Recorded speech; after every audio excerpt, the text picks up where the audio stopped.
Gautam Gambhir is back. Gautam Gambhir era begins নাও। গৌতম গম্ভীর ভারতীয় cricket দলের নতুন পদে যুক্ত হয়েছেন, নতুন হেড কোচ নিযুক্ত হয়েছেন। সেটা অফিসিয়ালি কালকেই খবর পাওয়া গেছে। তিনি এবার ভারতীয় ক্রিকেট দলের হেড কোচ হচ্ছেন। এবার তিনি বোলিং কোচ ও ব্যাটিং কোচ সিলেক্ট করবেন, কাকে নেবেন দেখাই যাক কে নাই। গৌতম গম্ভীর কী দলে পরিবর্তন করে, গৌতম গম্ভীর কখন যুক্ত হয় সেটা দেখারই বিষয়। গৌতম গম্ভীর কালকে ঘটা করে খুব ফাটিয়ে কলকাতা নাইট রাইডার্স দলকে বিদায় জানিয়েছে। তারা খুব ভালোভাবে সম্বোধন করে গৌতম গম্ভীরকে বিদায় জানিয়েছে যে তিনি একটা পদ ছাড়লেন, মেন্টর পদ ছাড়লেন, এবং নতুন অবতারে অবতীর্ণ হলেন, ভারতীয় ক্রিকেট দলের হেড কোচ হিসেবে নিযুক্ত হলো এবং তার নতুন অবতার ওপেন হলো। নতুন অবতার রূপে তিনি আবার সবার সামনে পেশ হলেন।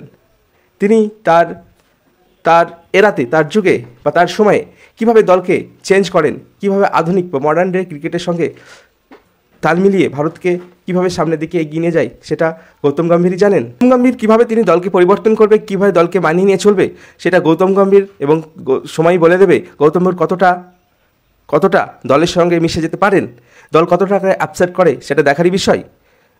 গৌতম গম্ভীর এখন নেক্সট স্টেপ বা ফাইনাল স্টেপ, গৌতম গম্ভীর এখন নেক্সট স্টেপ হতে চলেছে WTC এবং 2025-এর চ্যাম্পিয়ন ট্রফি।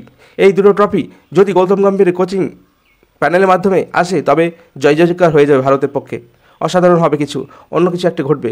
গৌতম গম্ভীর ব্যক্তিটি এরকমই দেশভক্তি ব্যক্তি, দেশভক্তের তার মধ্যে কুটকুট করে দেশভক্ত ভরা আছে। সে দেশের জন্য লড়তে জানেন, দেশের জন্য সব কিছু করতে পারেন। তাই তিনি বলেছেন আমি KKR পদ থেকে, মেন্টর পদ থেকে সরে যাচ্ছি এই কারণে, কেননা আমার সামনে বড় সুযোগ এসেছে দেশকে সেবা করার, দেশের কোনো কিছু সেবা করার। তাই আমি নিঃসন্দেহে দেশের হেড কোচ পদে নিযুক্ত হয়েছি এই কারণে যে আমি ভাবিনি কোনো দিন যে এইভাবে আমি দেশকে সেবা করতে পারবো। তাই সামনে সুযোগ এসেছে দেশকে সেবা করার, তাই আমি ঝাঁপিয়ে পড়েছি ও হেড কোচ পদে নিযুক্ত হয়েছি। গৌতম গম্ভীর, রোহিত শর্মা, বিরাট কোহলির সঙ্গে কতটা বন্ধুত্বসুলভ আচরণ সেটা আপনারা জানেন। সেটা আগের কথা, পুরনো কথা, সেটা এখন ভুলে গিয়ে নতুন কিছু ভাবতে হবে। কীভাবে ভারতের বা ইন্ডিয়ার ঘরে কাপ বা ট্রফি নিয়ে আসা যায়, পাকিস্তানের ঘর থেকে কীভাবে কাপ বা ট্রফি নিয়ে আসা যায়, সেটাই আমাদের মূল লক্ষ্য বা BCCI বা ইন্ডিয়ান টিমের মূল লক্ষ্য হতে চলেছে। তাহলে গৌতম গম্ভীর এরা বিগিনস নাও বস। তাহলে চলো গম্ভীরের সাথে সামিল হই, যে গৌতম গম্ভীর সাপোর্ট করি, যে সে হেড কোচ হিসাবে কাকে চাইছেন, কাকে বাদ দিতে চাইছেন, কাকে দলে নিতে চাইছেন। তবে গৌতম গম্ভীর হয়তো শ্রীলঙ্কা সিরিজ থেকেই যুক্ত হতে পারেন কোচ পদে, হেড কোচ পদে। জয়সা কালকে টুইট করে বা ফেসবুকে পোস্ট করে জানিয়ে দিয়েছে, তাকে অভিনন্দন জানিয়েছে BCCIয়ের নতুন হেড কোচ হিসাবে। গৌতম গম্ভীর আলাদা লেভেলের বান্দা বা দেশভক্তি বান্দা, তিনি যেটা করতে চান সেটা করেন। তার ক্যাপ্টেন্সিতে কলকাতা 2বার IPL জিতেছে।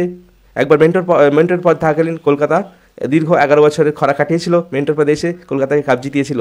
এটা তারই প্রাপ্য, তাকেই ধরে নেওয়া হয় নৈপথ্য নায়ক।